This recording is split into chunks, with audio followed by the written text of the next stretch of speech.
السلام علیکم ورحمۃ اللہ وبرکاتہ۔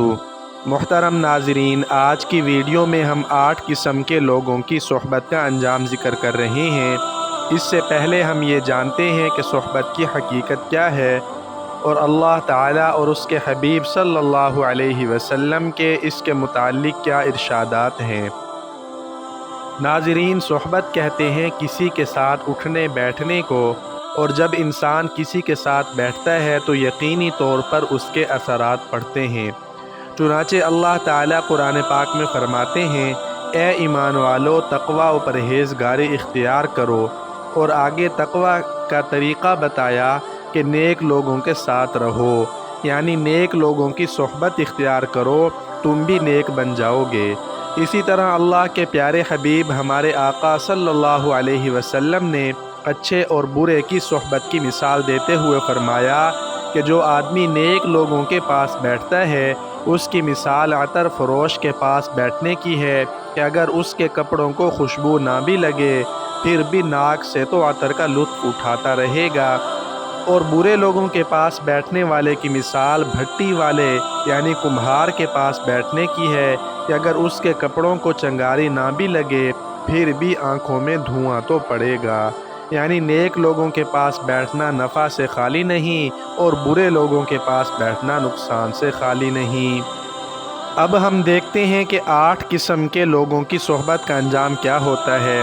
حضرت علامہ فقیہ سمرقندی رحمۃ اللہ علیہ فرماتے ہیں کہ جو شخص 8 قسم کے لوگوں کے پاس ہے تو من جانب اللہ اس میں 8 عادتیں پیدا ہو جاتی ہیں۔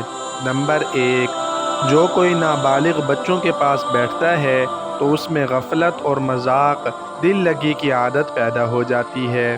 نمبر 2، جو شخص غریب غرباء کے پاس بیٹھتا ہے تو ایسے شخص کو من جانب اللہ شکر خداوندی میں اضافہ ہو جاتا ہے۔ نمبر 3، جو شخص بادشاہ وقت کے پاس بیٹھتا ہے تو اس میں غرور اور شقاوت پیدا ہو جاتی ہے۔ نمبر 4، جو کوئی خواتین کے پاس بیٹھتا رہے تو اس میں جہالت، شہوت نفسانی اور خواتین کی عقل و فہم کی جانب رجحان ہوتا ہے۔ نمبر 5، جو کوئی مالداروں کے پاس بیٹھتا ہے تو اس میں دنیا کی محبت اور لالچ کا اضافہ ہو جاتا ہے۔ نمبر 6، جو شخص فاسق و فاجر لوگوں کی صحبت میں بیٹھتا ہے تو اس میں گناہوں پر جرأت اور توبہ کرنے میں سستی پیدا ہو جاتی ہے۔ نمبر 7، جو شخص نیک لوگوں کی مجلس میں بیٹھتا ہے تو خداوند تعالیٰ اس میں اطاعت خداوندی میں رغبت اور حرام چیزوں سے پرہیز میں اضافہ فرما دیتے ہیں۔ نمبر 8، جو شخص علماء کرام کی صحبت میں بیٹھتا ہے تو اللہ تعالیٰ اس کے علم اور تقوی میں اضافہ فرما دیتے ہیں۔ بحوالہ انمول جواہرات صفحہ 78۔ اللہ تعالیٰ ہمیں صلحاء کی صحبت نصیب فرمائے۔